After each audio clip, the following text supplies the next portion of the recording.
domestic home video became a reality. In the last 2 years, thousands of video rental shops have sprung up all over the country. Anywhere would have videos. The companies that were buying the films, half the time didn't even know what they were buying because some insane movies came in that would never have got a release otherwise. Certainly the titles of the works themselves are a catalogue of depravity. All videos had no classification whatsoever. There was no censorship, effectively. The complete, unexpurgated, unedited, uncensored version. To avoid moral panic, keep repeating, they were only movies. There was a huge amount of unrest in society. There was mass unemployment, there was the violence of the Falklands War. All these things were compounding, and they needed something where they could stand as the moral stalwarts. There was no need for them. They were unnecessary, and they were evil. They could explain riots, they could explain deviation, they could explain child abuse, they could explain the rising crime, all kinds of crime. Video nasties were a general purpose explanation of moral decline.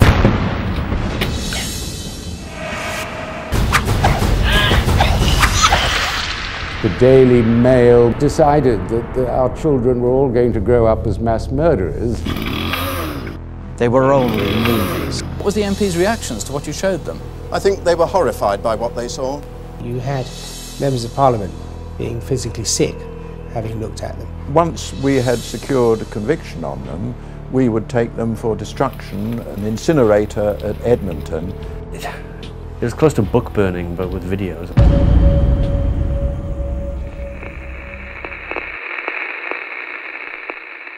In court, a solicitor for the Director of Public Prosecutions called the material an extravaganza of gory violence, capable of depraving and corrupting those who watched it.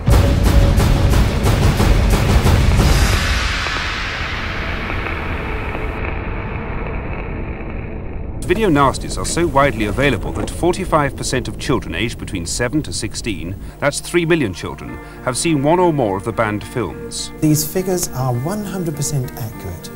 It was fraudulent, it was fake, but it was sufficient, with the other things that they said in that report, to get that thing unargued through the House of Commons. They were only movies. This collection, in fact, effectively enshrines the list of the 72 titles that, at one time or another, were on the Video Nasties list.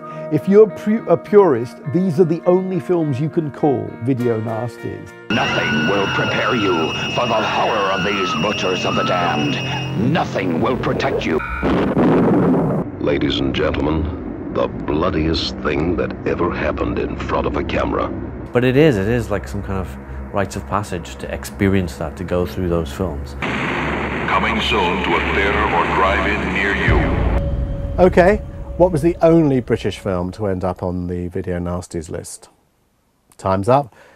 It was Exposé, which was passed with slight cuts in 1975 by the BBFC, but uncut on video. Here's the original gatefold sleeve.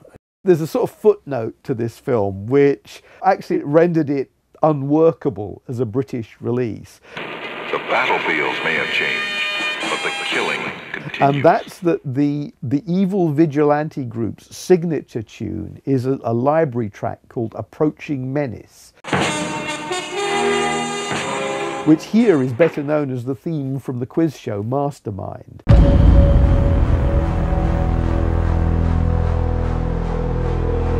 Doesn't that scare you? No, I don't have no nightmares or nothing.